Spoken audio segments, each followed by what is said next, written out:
¿Qué tal? ¿Cómo amanecen? Lunes 13 de abril, 8 en punto de la mañana. Aquí estamos puntuales en nuestra cita. Un abrazo para todos allá en casa. Sabemos que todavía son muchos los que están haciendo trabajo desde su hogar y nos parece muy bien.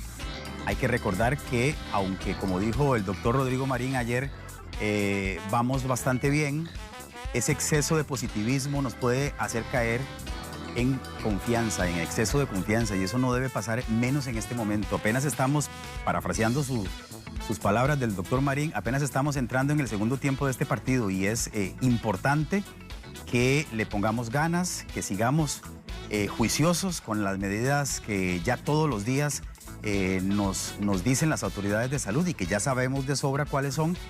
Hay que seguir muy pendientes de los adultos mayores y evitar el contacto con ellos en la medida de lo posible. Y bueno, entramos en este segundo tiempo del partido con casi 600 casos, 595 son los que reportó el Ministerio de Salud ayer en la conferencia de prensa. Y bueno, tenemos que procurar que esa curvita que, si la han podido ver, va a ir levantándose muy poquito, siga así, porque eso es lo que nos permite poder dar atención correcta a todas las personas que se van enfermando, porque van a seguirse enfermando de COVID-19. Pero no hay que aflojar, no hay que tirar la toalla, no hay que confiarnos. El exceso de confianza y el decir, vamos súper bien, o en mi cantón todavía no hay un solo caso, eso es un error gravísimo que nos puede pasar una cara factura, y no solamente a nivel individual, sino por supuesto como país. Como les dije, 595 casos, 59 cantones de 7 provincias ya con COVID-19, y el rango de edad de estas personas contagiadas va desde el año de edad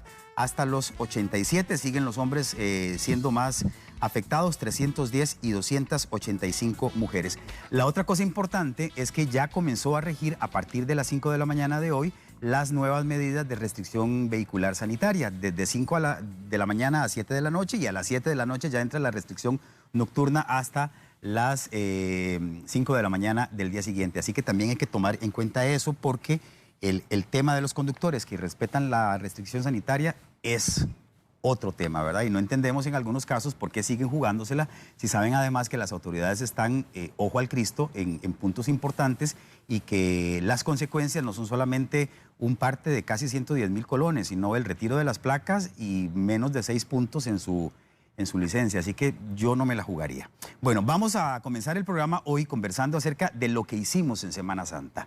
Las autoridades hicieron un llamado vehemente a que nos mantuviéramos en casa, a que no lo viéramos como vacaciones, a que supiéramos que esta Semana Santa era total y completamente distinta a todas las que hemos tenido.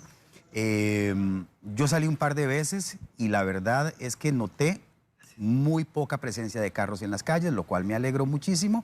Y siento que la gran mayoría de nosotros hicimos caso y nos quedamos en casa guardaditos durante esta semana que era fundamental. Vamos a repasar con dos personas de gobierno muy importantes que nos hacen el honor de estar con nosotros esta mañana. El ministro de Seguridad Pública, don Michael Soto, y don Alexander Solís, el presidente de la Comisión Nacional de Emergencias. También está aquí porque tenemos para don Alex una pregunta que me hice yo la semana pasada cuando se vino el Menión a las 8:30 de la mañana. ¿Qué dice uno? No, en serio, y lo pensé como periodista, como comunicador. ¿Qué le tengo que decir a la gente? Quédese en la casa, salga, pero no se amolote. ¿Qué hacemos? Y no quiero que ustedes digan que alarmista este muchacho, ¿verdad? O este señor. Pero estamos en un país altamente sísmico y un temblor fuerte puede ocurrir en cualquier momento. Y en esta condición de emergencia y de contención en la que nos piden alejamiento social y todo esto, ¿qué hace uno si de verdad se asusta con un temblor fuerte o si hay una emergencia real aparte de la emergencia que ya estamos manejando? Así que por eso invitamos al presidente de la Comisión de Emergencias para que hablemos un poquito acerca de cómo podemos justamente en este momento además actuar, cómo debemos actuar, y además lo importante de agarrar este tiempo que tenemos un poquito más para estar en la casa con la familia y planificar un plan de emergencia familiar, ¿verdad? Que yo sé que es algo que nos han insistido ellos mucho, pero no sé si todos lo hacemos. Bueno, señores, buen día.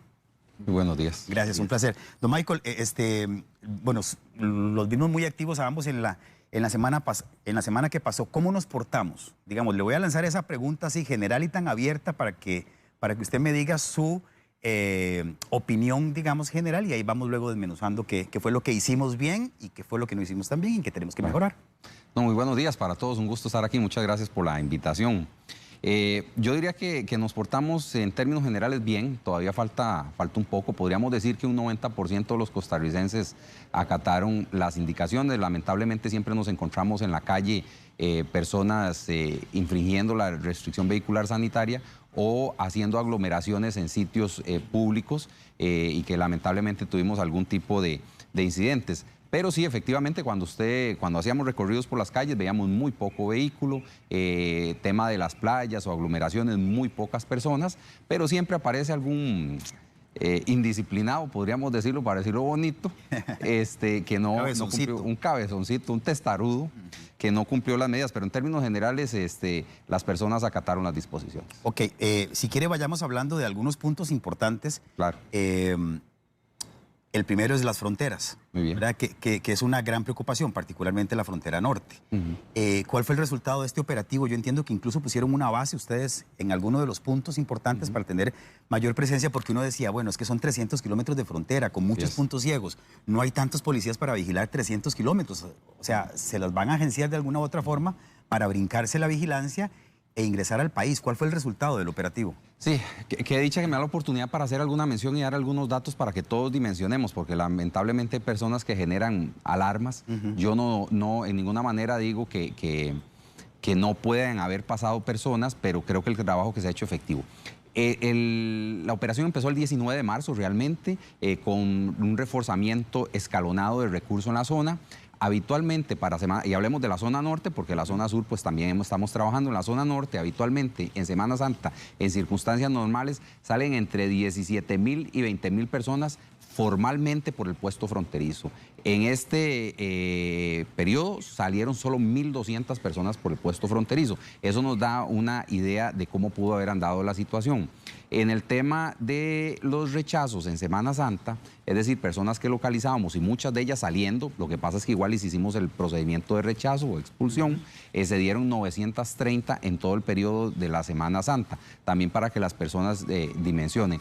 Localizamos algunas personas migrantes irregulares ahí y hicimos este procedimiento. Efectivamente, en el sector de Los Chiles, en el aeropuerto de Los Chiles, donde está el comando de la policía, hicimos una base aérea pequeñita, donde tenemos equipo aéreo con los pilotos para que no tengan que salir los aviones o el avión desde San José a hacer el patrullaje aéreo, sino que ahí mismo salga y haga el recorrido diurno, nocturno. Hay todo un trabajo continuo que se hace.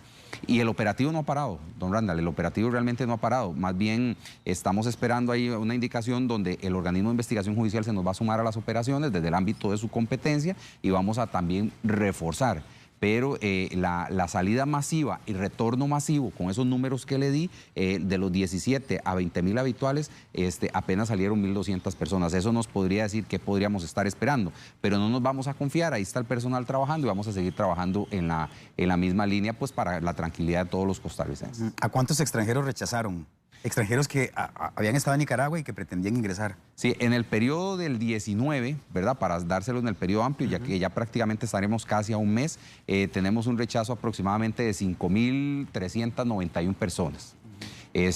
Muchas personas, repito, saliendo en el periodo del mes, no en Semana Santa, en el periodo del mes saliendo y que les hicimos el trámite, o algunos que detectamos ingresando y les hicimos el trámite en este periodo. ¿Cómo es el trámite en este caso, don Michael? ¿En qué consiste? Tratamos de hacer un trámite tremendamente expedito, pero al amparo de la ley. ¿Qué es lo tradicional? Usted localiza a una persona en cualquier línea de la franja fronteriza, son 309 kilómetros aproximadamente. Usted lo tenía que llevar, o el oficial, llevarlo formalmente hasta el puente fronterizo, hacer un trámite, una boleta y darlo a las autoridades nicaragüenses. En este caso estamos haciendo el trámite in situ, es decir, detectamos una persona y depende de las circunstancias, ahí mismo hacemos la expulsión, documentamos todo, pero allí mismo hacemos la expulsión. Lo tratamos de hacer más expedito para tener más capacidad de movimiento y no sacar el personal para hacer una expulsión dejando alguna zona descuidada, sino ahí mismo el personal continúa haciendo su patrullaje y realiza la expulsión en el lugar. Ahora, dice usted que esta vigilancia se mantiene, tomando en cuenta que no es que todo el mundo ingresa, digamos, o pretende ingresar el sábado o el domingo santo, sino que también hay casos que se diluyen a lo largo de las próximas semanas. Claro, sin duda alguna, nosotros haciendo un análisis del tema, podríamos decir que podrían, vista la presencia policial y también las autoridades nicaragüenses están generando presencia, los hemos visto, hemos hablado con ellos, con el ejército, con la parte también naval de ellos, que podría diluirse en el tiempo el retorno. Basado en eso, tenemos una operación hasta una fecha indeterminada para generar personal. Y no solo eso, vamos a reforzar un poquito más con el apoyo de otros cuerpos policiales del país, pues para generar todavía muchísima más presencia. La otra misión importante de estos días es el asunto de la restricción vehicular, ¿verdad? Que, como dije anteriormente, sigue habiendo una cantidad importante para mí de partes de gente que no ha entendido, digamos, la importancia de esto y no ha entendido no solamente el perjuicio económico en su caso particular, sino el peligro al que nos exponemos todos por la cabezonada de alguna gente, para ponerlo en bonito, como dijo usted. Los números más o menos por dónde anduvieron en Semana Santa. Sí, el promedio es de 550 partes cada 24 horas. Que a mí me parece que son muchísimos. A mí también. Y solo por el tema de la restricción, porque si tomamos los partes, nos encontramos personas circulando y que no deben circular, además sin licencia, además sin el RITEVE y además sin el pago del marchamo. Es increíble. Lo cierto es que la cantidad nos parece que sí ha sido abundante. Ya desde el periodo que empezamos con las restricciones ya vamos para las 6.000, 7.000 boletas que se han hecho y siempre sigue apareciendo. Pero, por ejemplo, este último periodo de las 5 de la tarde de ayer a las 5 de la mañana de hoy, hicimos 144 boletas, que ha sido uno de los días más bajitos. Hay que recordarles que hoy empezamos a las 7 con la restricción total, 7 de la noche total, y en el día está según la placa que para el día de hoy lunes es 1 y 2, no pueden circular 1 y 2, y en la noche es total. Y ahí vamos a estar en las operaciones pues para siempre estar atentos, porque recordemos que esto es pensando en la salud de las personas. Ok, recuerden que la forma más sencilla quizá de entender esto de la restricción vehicular, que a mucha gente se le hace compleja, es que pasamos de cuando todo esto cuando no estábamos en atención de emergencia por pandemia, teníamos todos un día en el que no podíamos circular, ¿verdad? Ahora vamos a tener 2, porque está el día que no circulamos por placa entre semana y hay uno de los 2 días de fin de semana, o sábado o domingo, donde tampoco podemos circular. Así es, efectivamente. Dependiendo de si nuestra placa es par o impar. Y a partir de las 7 de la noche. Exactamente. Y todo el país. Todo el país. Y todo el país. Esas son las grandes diferencias. Don Alex, no había tenido el chance de saludarlo. ¿Cómo amaneció? ¿Bien? Bien, gracias a Dios. Vamos a ir integrándolos a los dos, porque yo pienso que esto es importante. Vea, la gran pregunta, y por lo cual yo lo invité, es porque de verdad el miércoles pasado yo me preocupé porque tembló. Estábamos en el programa al aire y yo dije, ¿qué hago yo, digamos, si de verdad tiembla? Y lo pregunté en 2 vías, como periodista y como ciudadano. ¿Qué tengo que hacer? E insisto, no soy alarmista, mi espíritu en este momento no es ser alarmista ni pintar una situación dramática, pero es real. Es decir, estamos en un país donde realmente ocurren temblores fuertes todo el tiempo y podrían ocurrir en este momento. ¿Qué es lo que tenemos que hacer? Bueno, yo creo que lo primero, y usted lo mencionó al inicio del programa, es recordar que vivimos en un país eminentemente sísmico. Ese temblor que usted refiere es el del Caribe, sin embargo hemos tenido un par más en el sur que han sido percibidos generalmente por la población, y tenemos también un promedio importante de sismos que no se perciben por la población. Recordemos que justo hace un año, estábamos anunciando el simulacro nacional. Cierto. En los próximos días vamos a anunciar la posposición del simulacro nacional, porque nos estábamos preparando para sismos, y eso es una preparación que no debemos de dejar nunca. Frente a la condición en la que estamos, yo a su preocupación por el sismo le agregaría otra, y es que ya estamos entrando en la fase de consolidación del periodo lluvioso, por lo menos para el Pacífico Sur. Ayer llovió prácticamente en todo el Pacífico Sur. Sí, estamos en la transición. Estamos en la transición, y el Pacífico Sur ya está entrando en una fase de mayor estabilidad de las lluvias, y en las próximas semanas vamos a estar ya con el periodo lluvioso consolidado en el Valle Central. Entonces eso nos plantea retos importantísimos en términos de cómo debemos abordar estas otras emergencias estando bajo la condición de afectación de la pandemia. Con el tema del sismo, que es lo que nosotros llamamos una emergencia súbita, sumémosle el caso de incendio también, Sí. donde tenemos que aplicar procedimientos de evacuación.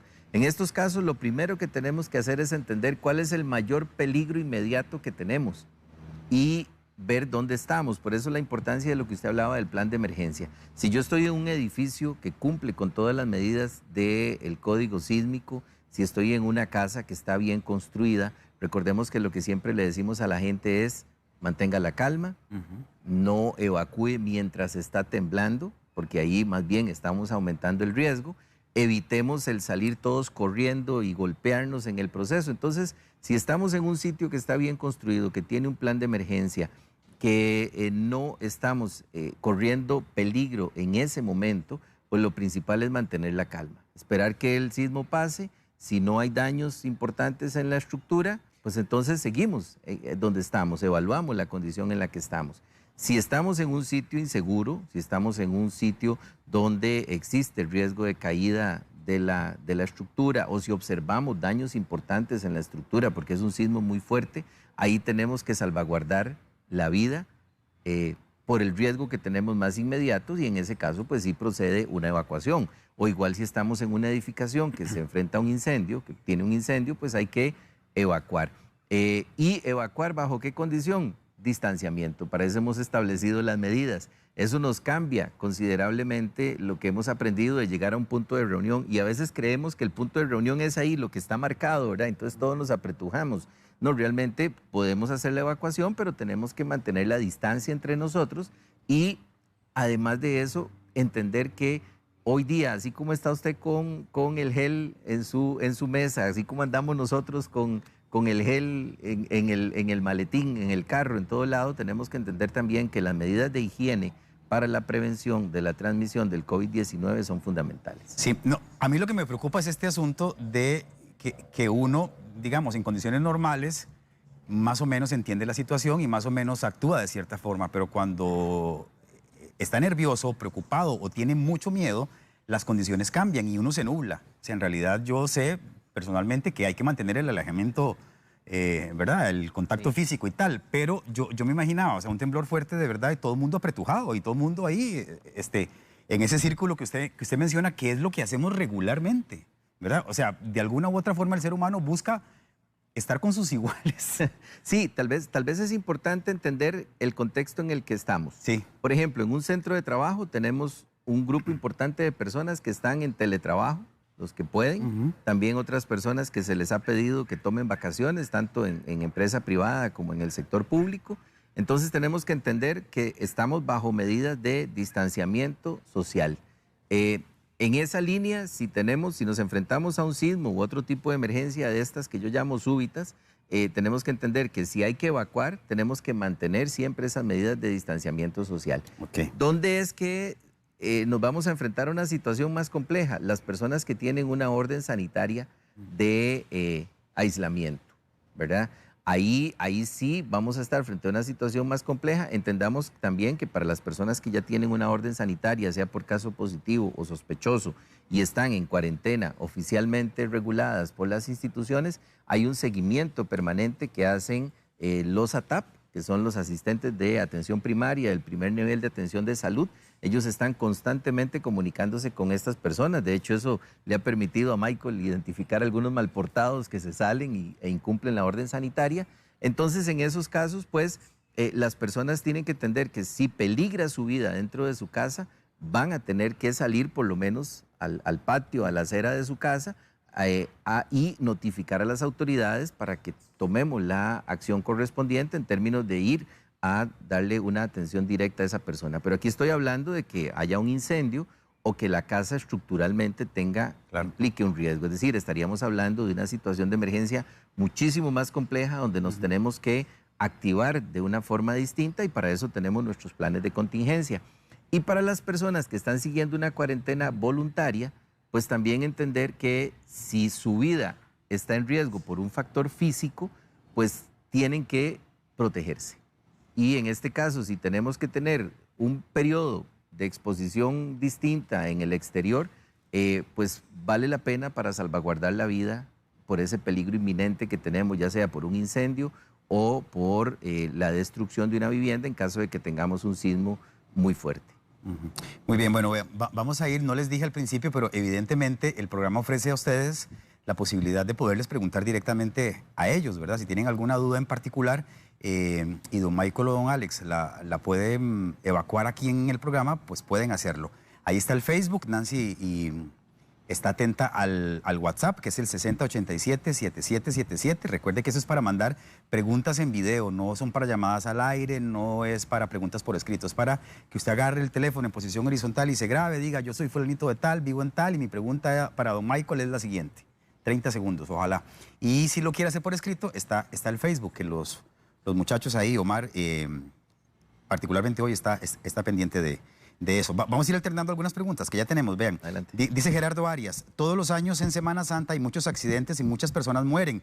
¿Tienen algunas estadísticas de los accidentes y fallecidos trágicamente en esta Semana Santa? Creo que ayer lo dieron, ¿verdad? Yo lo vi. Sí, efectivamente, 22 fallecidos en el periodo de Semana Santa, que es bastante menos, me parece que eran 16 menos a lo habitual. Sí, 22 muertes violentas tengo yo, 16 menos que en el 2019. Sí, efectivamente es. Evidentemente, la no movilización de personas o la no utilización de las playas y demás implica que no lo tradicional, ¿verdad? Lamentablemente ahogados, accidentes de tránsito, todo eso, los números bajaron considerablemente. Sí, una cosa por otra. Le pregunto a Eugenia Chinchilla, don Michael, los trabajadores o los mensajeros, digamos, que trabajan motorizados, ¿tienen que dejar de trabajar el día que no pueden circular?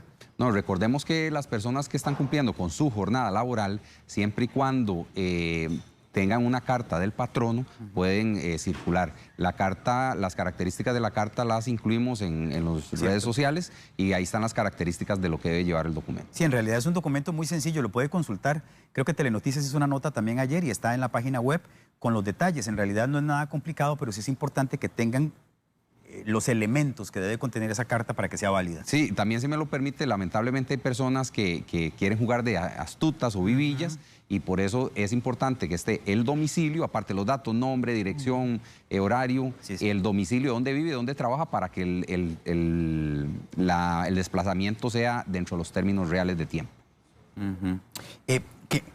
Voy a aprovechar para de una vez preguntarle por las placas especiales. Sí. Las placas AGV que han sido objeto de muchísima duda. Así es. ¿Cuál es la situación con esas placas? Sí, eso es un tema importante, interesante.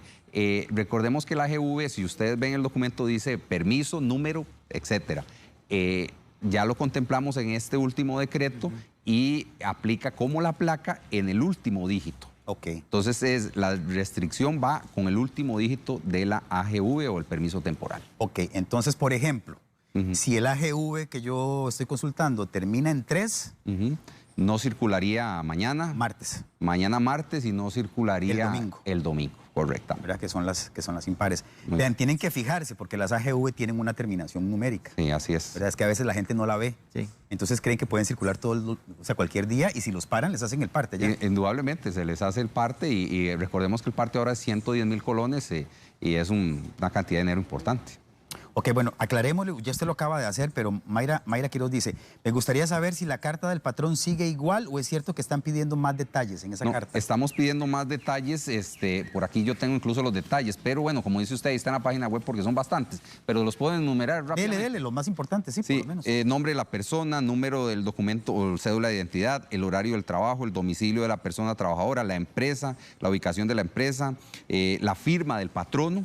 Y en caso de que la persona trabajadora se desplace con otra persona, como a veces ocurre en horarios como 10 de la noche, los hospitales, que el papá va a dejar a la enfermera o al doctor, también se puede autorizar, pero debe estar constando en el documento. Todo esto está en las páginas web del canal y está en la del Ministerio de Salud y en la de Presidencia y el Ministerio de Seguridad Pública. Ok, me están preguntando qué pasa con las placas de los carros de alquiler.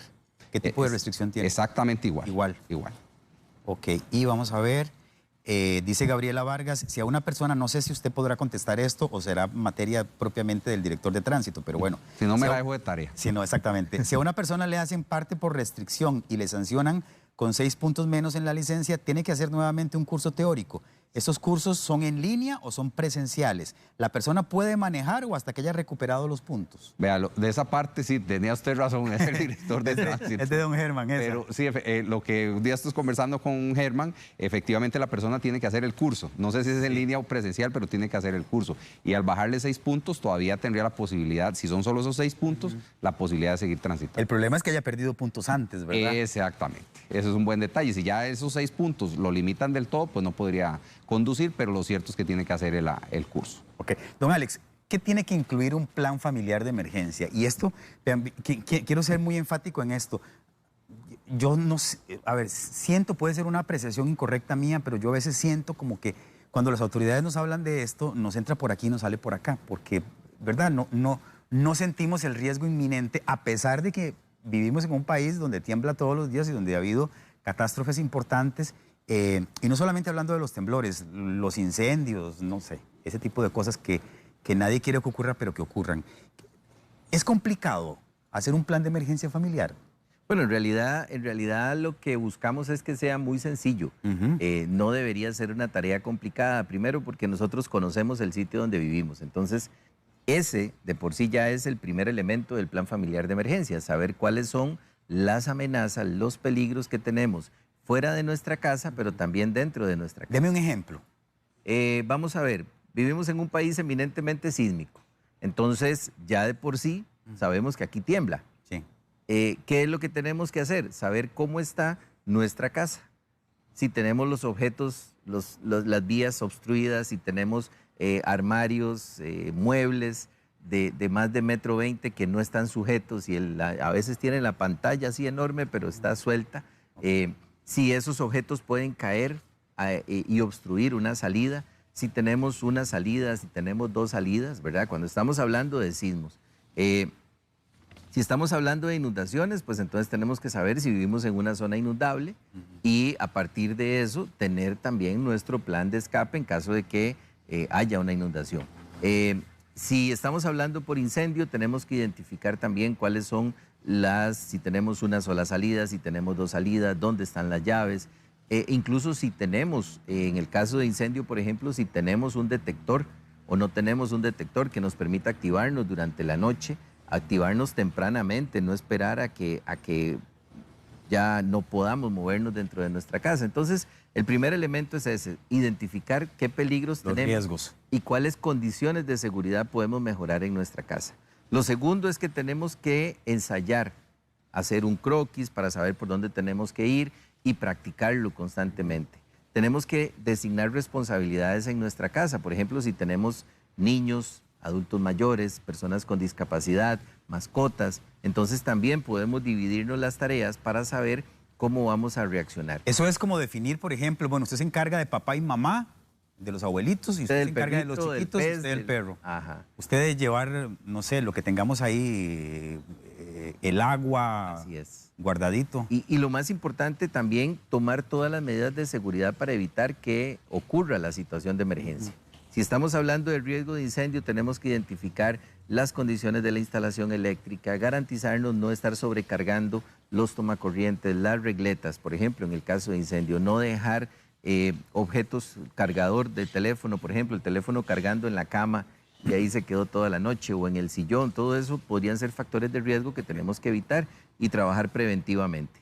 Y cuando ocurre la emergencia, pues para eso tenemos que tener el plan familiar de emergencia preparado. El plan familiar de emergencia no se tiene que limitar solo a la salida de la casa, sino que también tenemos, en el caso de sismos, por ejemplo, tenemos que tener un punto de reunión. Si no estamos en la casa, ¿dónde es que nos vamos a encontrar hasta cierto tiempo después para no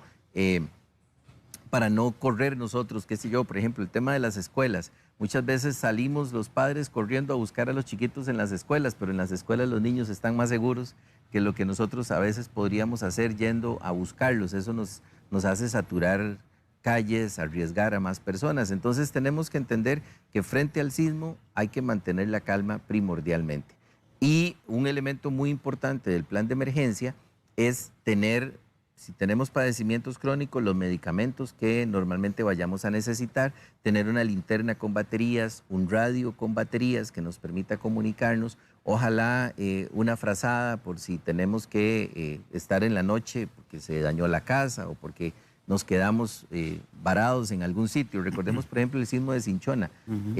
Las personas se quedaron atrapadas 24 horas en esa zona con condiciones climáticas adversas. Entonces ahí siempre es importante tener esa mochila de emergencia, de elementos básicos, con agua, con alimentos enlatados que nos permita eventualmente, si estamos frente a un desastre mayor, pues subsistir unas 24 o 48 horas. Y que sepamos claramente dónde estaba, porque también a veces la guardamos tan bien que cuando la vamos a ocupar en el momento ya no la ya no la hallamos. Y estar rotando el agua, los medicamentos, porque si no dejamos ahí todo y después vamos a sacar la botella de agua y está verde. Sí. Ahora, ¿este plan familiar tiene que estar por escrito, don Alex? ¿O yo puedo reunirme con mi familia y decir, bueno, vean, las características son estas, nuestros peligros inminentes en caso de sismo o de incendio son estos, vamos a distribuir las responsabilidades así, aquí está la mochila, tiene esto. O sea, puede ser de palabra, digamos, que todos entiendan, o tiene que estar, digamos, como por escrito y repartido a cada miembro de la familia. ¿Será necesario eso? Yo pienso que sí. Sí es importante que hagamos el ejercicio y nuestra recomendación es que lo hagamos casi como un juego, para que podamos no solamente escuchar y aprender eso, sino que lo podamos repasar constantemente. Como en los hoteles, uno llega a un hotel o en algunas edificaciones y dice, usted está aquí, tiene que moverse por aquí. Entonces sí es importante que por lo menos una parte del plan la tengamos por escrito, un croquis de la casa, de modo tal que no vayamos a perder esa práctica. Pero más importante que ese componente escrito, como decimos, que podría ser el planito de la casa, recordar dónde están las llaves, es la práctica y repasarlo constantemente.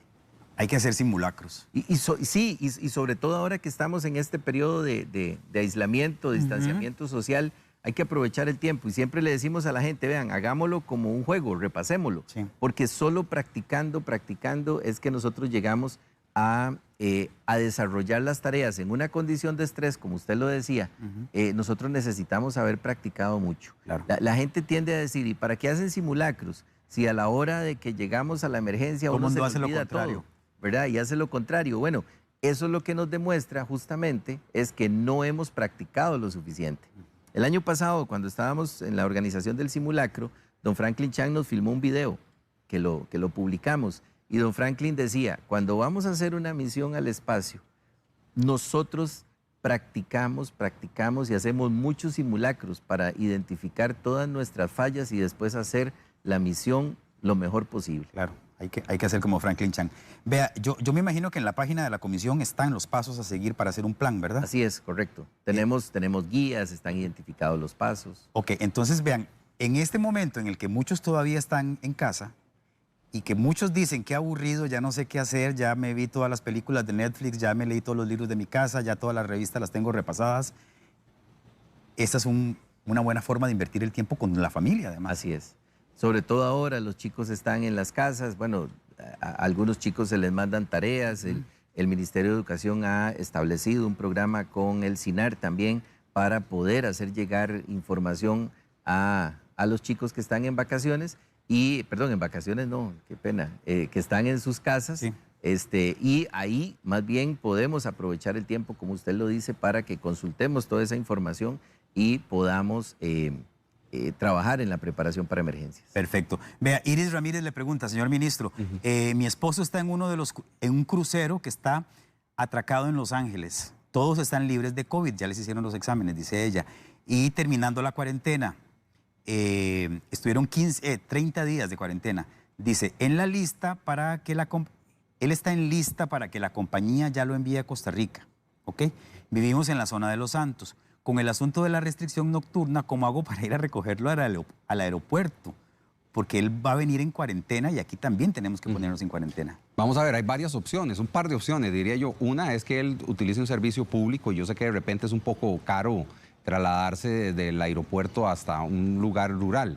De repente, la otra opción podría ser que con la debida justificación por escrito, que pueda, ya bien sea constar con documentos de que él efectivamente va a ingresar al país, algún tipo de correo y demás, cuando le explique al oficial de tránsito, sea una buena justificación. Aquí hay que dejar algo muy claro.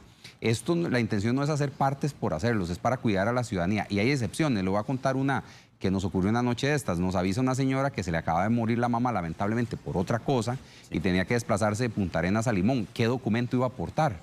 Bueno, ella iba explicando en los retenes lo que le estaba pasando y todos recibimos esto. Pero también hay gente que nos cuenta historias que nos quieren engañar, ¿verdad? Entonces es un poco... Como el señor de la hija que estaba en una clase en la universidad.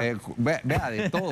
Hay historias muy particulares. Incluso gente que hace documentos falsos, y esto es delito. Un día de estos en Turrúcares nos ocurrió que andaba con un documento que decía que la municipalidad le había dado un permiso para repartir comidas. y la policía municipal de Alajuela fue la que lo detuvo. Entonces, hemos encontrado de todo. Aquí tenemos que ser humanos, asertivos y todo, pero tampoco engañar al oficial. Tal vez en el caso de esta señora, de doña Iris, sería importante que antes de que el marido se venga, le pida un documento a su jefe, ¿verdad? Y explique la situación. Bueno, yo soy costarricense, estaba en un barco que estaba atracado, ya cumplimos la cuarentena, me devolvieron para Costa Rica, mi esposa tiene que irme a recoger. Efectivamente, que con algún tipo de documentos demuestre que efectivamente está saliendo porque hay una necesidad. Ok, en el caso de gente que reparte alimentos o vende algunas cosas y son su propio jefe, Sí.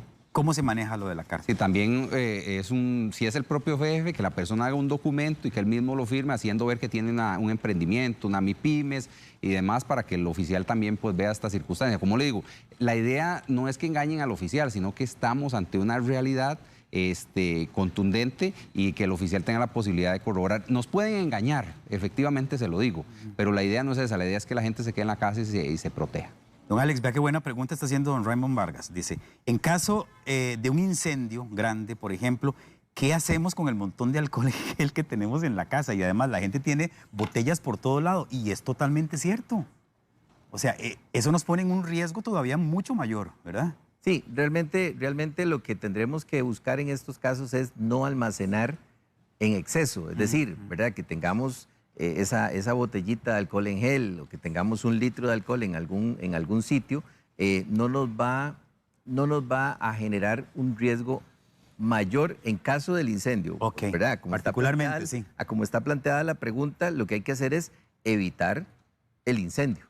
Y el incendio no va a ocurrir porque nosotros estemos utilizando alcohol en gel en la casa. Los incendios ocurren mayoritariamente por factores eléctricos, por niños jugando con fósforos, que podría ser un elemento que dispare en este momento el riesgo de incendio, pero los incendios van a ocurrir por múltiples factores. Lo que podría ocurrir es que si alguien salió y acaparó alcohol, por ejemplo, y almacenó alcohol de más, estañones o pichingas de alcohol en su casa, ahí sí estaríamos frente a una condición donde estamos exacerbando el riesgo de incendio. Pero Sí, lo que hay que tener muy claramente identificado es dónde vamos a tener. Si tenemos 1 litro de alcohol en la casa o si tenemos un par de litros que compramos y están en una despensa, en un sitio donde se utilizan los productos químicos, pues garantizarnos que ahí no tengamos ni regletas, ni instalaciones eléctricas defectuosas, ni los estemos mezclando con otros productos como el papel, por ejemplo, o telas, que podría propiciar una condición de riesgo mayor. Sí, yo me imagino que don Raymond se refería a que sí,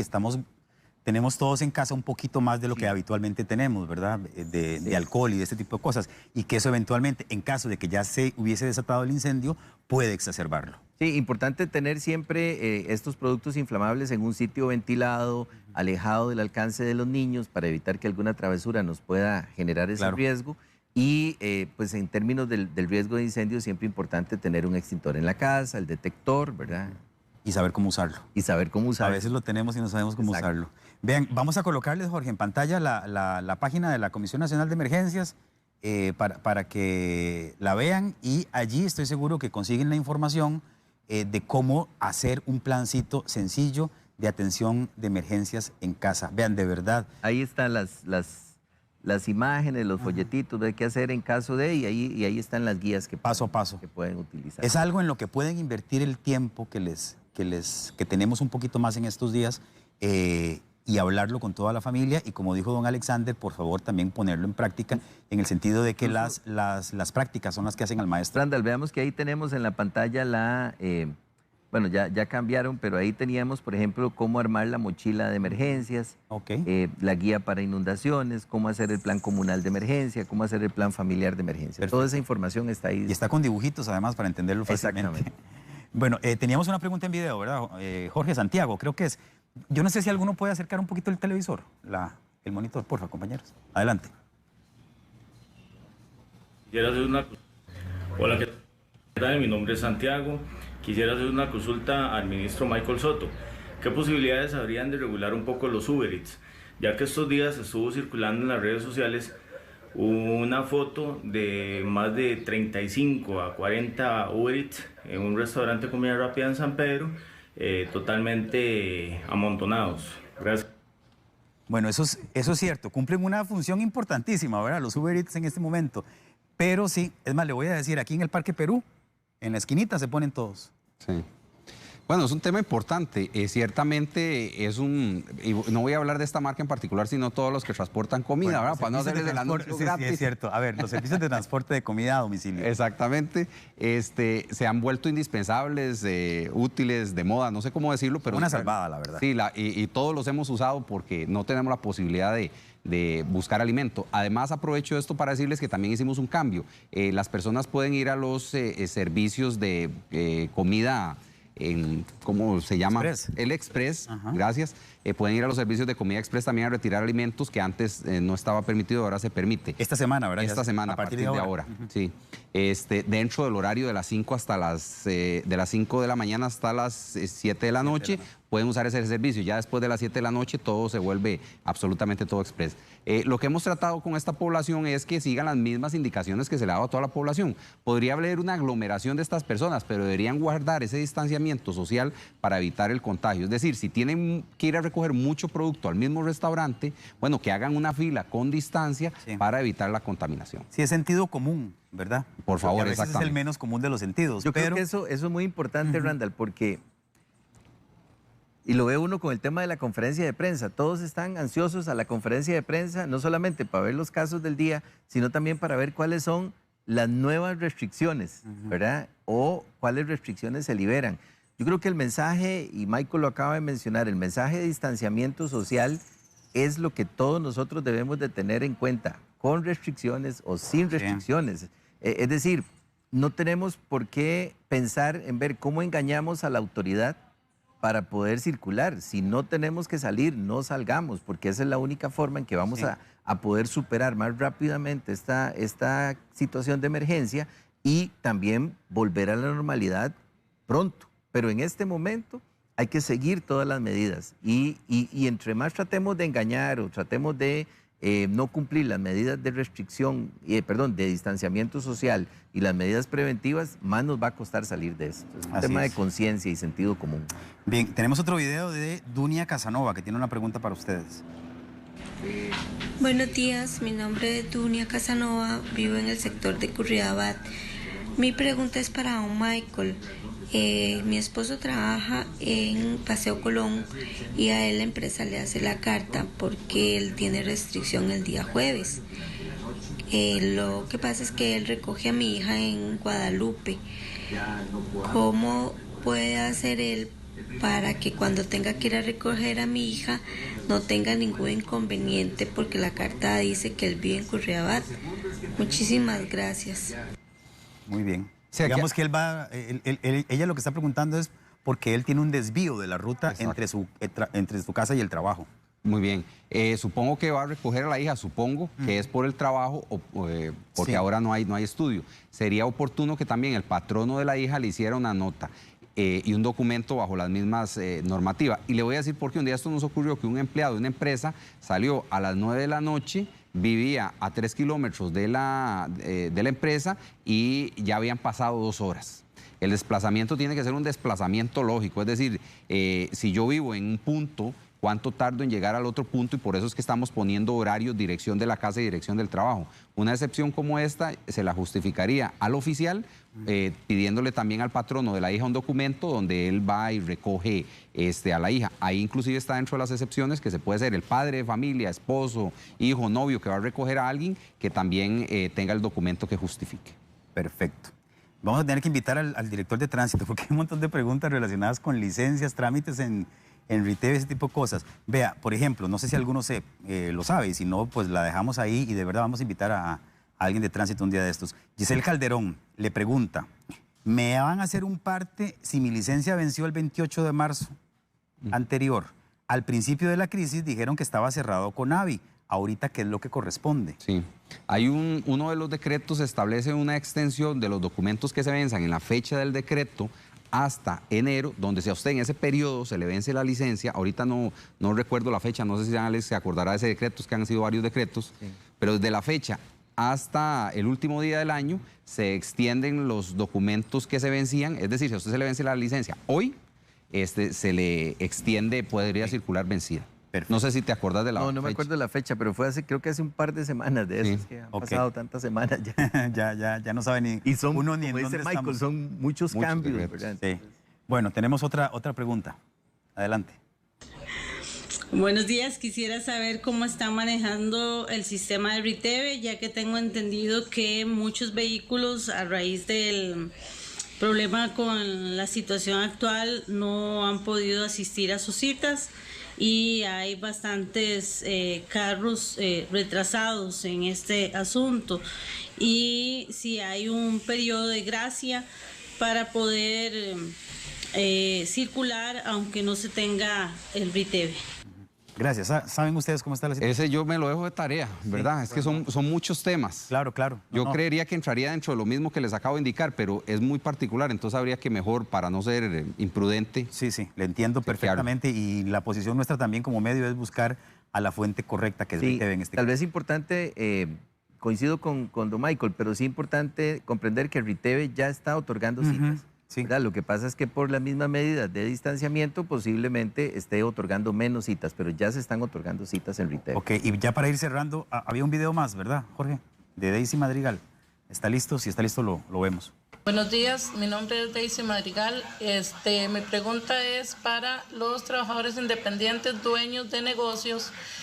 ¿Cómo se hace la carta para el dueño? El mismo dueño, ¿cómo se hace su carta si tiene que trasladarse de un lugar a otro para ir a atender su negocio? O sea, el dueño le hace la carta al empleado, pero en el caso de nosotros, mi esposo tiene que trasladarse a atender el negocio de Jiménez a Río Jiménez. ¿Cómo sería la carta para él en el caso del dueño? Sí, la misma persona hace la constancia con un elemento más. Evidentemente tiene que tener un permiso o patente que haga constar que él es el dueño del local, una patente municipal. Entonces, al documento que él mismo hace y firma, se adjunta la copia de la patente para que el oficial tenga constancia de que la movilización se está dando y que él es el mismo propietario. Mira, tengo un buen amigo, don Walter, que vive en la zona fronteriza. Y me ha mandado como 4 mensajes. Saludos, Walter. Dígale a don Michael, pregúntele a don Michael. Ok, le voy a leer textualmente. ¿Qué pasa con la gente que viene de Nicaragua a trabajar aquí en Las Piñeras y las empresas de cítricos? Esos nicaragüenses entran por trillos por cualquier parte a pueblos como Santa Fe, Coquital y otros y nadie los regula. Y me pone otro mensaje, como no le dije, entonces dígale lo de los inmigrantes, por favor, porque es muy grande, son miles, nosotros los vemos todos los días. Sí. Vea, vamos a ver, y es importante decir esto y que dicha que me lo preguntan y quiero reiterar la aclaración. Se está trabajando en la zona fronteriza, son 309 kilómetros, es como ir de aquí a Liberia más o menos de línea fronteriza si tomáramos una ruta. Se está haciendo un esfuerzo enorme, se está haciendo un esfuerzo importante. Vean que ya del 19 a la fecha hemos hecho más de 5,000 rechazos, en Semana Santa fueron 930 y estamos mucho con la información que nos generan los mismos vecinos en la zona. Ahí está el patrullaje constante, están los aviones que van y vienen sobre la línea fronteriza. Yo no podría decir en ninguna manera que tenemos una frontera infranqueable y que nadie va a entrar, pero se está haciendo un esfuerzo importante y vamos a seguir haciendo ese esfuerzo para evitar de que esto ocurra. Desde el punto de vista formal, como le explicaba anteriormente, y para tomar un parámetro, si salían entre 17 y 20,000 y solo salieron 1,200 en este periodo, de eso nos da una idea de qué podría ser la cantidad de personas que van a regresar. Pero que todo el mundo sepa, que todos los costarricenses sepan que nos estamos esforzando, que estamos haciendo un trabajo importante para proteger la soberanía y la salud de los costarricenses. Bueno, señores, ustedes que están ahí cerca de donde se toman las decisiones y que forman parte de ese grupo que todos los días vemos en la conferencia de prensa a los dos, yo les decía al principio que a mí el exceso de positivismo me preocupa, ¿verdad? Porque, vamos súper bien, ¿verdad? Los días que teníamos 16, 14, hasta antes del día que tuvimos 30 y tantos, ¿verdad? 37 me parece, o 35. Efectivamente. Todo el mundo estaba muy confiado, ¿verdad? Porque estábamos portándonos súper bien, la cosa iba muy bien.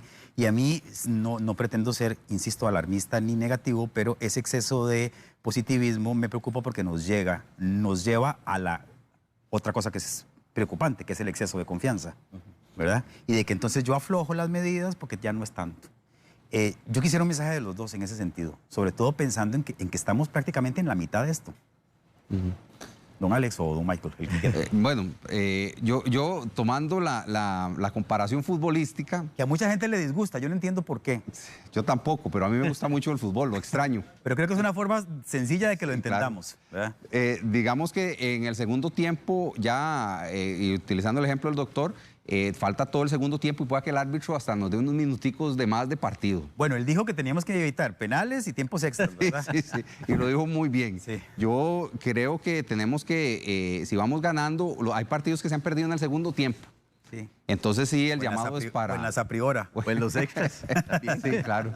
Yo lo que sí les digo, y es un llamado muy vehemente, muy enérgico, a que sigamos respetando y acatando las disposiciones del gobierno, el Ministerio de Salud, porque esto es serio. Veamos los ejemplos de los otros países. Lo hemos hecho relativamente bien hasta el momento, pero en los otros países realmente se están viviendo dramas importantes. Todos los que trabajamos en el gobierno estamos haciendo un esfuerzo importante en todas las instituciones y por el bien de los costarricenses. Pero sin duda alguna es la ayuda de todos la que nos va a sacar adelante con esto. Entonces no podemos bajar la guardia. Aunque hoy las restricciones cambiaron, tenemos que ser muy cuidadosos en el desplazamiento y en el contacto social. Entonces, por favor, seamos cuidadosos, acatemos las disposiciones, mantengamos el distanciamiento social y estoy seguro que podemos salir adelante y terminar como un ejemplo incluso a nivel mundial, pero todos tenemos que colaborar. Si no colaboramos, podría ser todo lo contrario. Sí. Yo quisiera muy rápidamente que entendamos qué significa pandemia. Porque cuando se dice ahora estamos en la fase de pandemia, significa que en cualquier lugar, en cualquier parte del mundo y cualquiera de nosotros puede tener la enfermedad, puede portarla y puede transmitirla. Entonces yo creo que ese es el mensaje importantísimo, más allá del fútbol o no fútbol, ese es el mensaje más importante y es que todos somos susceptibles y también todos podemos enfermar a otros. Entonces ahí refuerzo el mensaje de Michael ahorita, del ministro Salas, todos los días en la conferencia de prensa y que todos los días todos transmitimos. La responsabilidad individual y la solidaridad es lo que marca la pauta. Nosotros en este momento tenemos que tomar responsabilidad para no enfermarnos, responsabilidad para no exponer a otras personas al riesgo y también tenemos que tomar solidaridad. Y esa solidaridad no solamente significa que yo quiera ayudar a otros, significa que yo no quiera enfermar a otros. Y si actuamos de esa forma, vamos a lograr salir juntos del partido o de la tarea que nos hemos encomendado. Así que mi mensaje es ese: responsabilidad, solidaridad son la clave en esta situación de emergencia por pandemia que tenemos. Nosotros hemos dicho insistentemente aquí en el programa que una crisis saca lo mejor o lo peor. Así es. De nosotros como seres humanos, ¿verdad? Y que la idea de esto es que esta crisis saque lo mejor que tenemos, que son muchas cosas además. O sea, Costa Rica es un pueblo solidario, es un pueblo educado además, es un pueblo que ha tenido las facilidades que no tienen otros, que ha tenido, digamos, y esto hay que decirlo, que ha tenido gobernantes en este caso y en otros, pero en este caso en particular que han tomado las cosas con mucha seriedad y que han hecho las cosas muy bien y que están haciendo un gran esfuerzo. O sea, ¿cuántos países quisieran tener el sistema de salud que tenemos nosotros?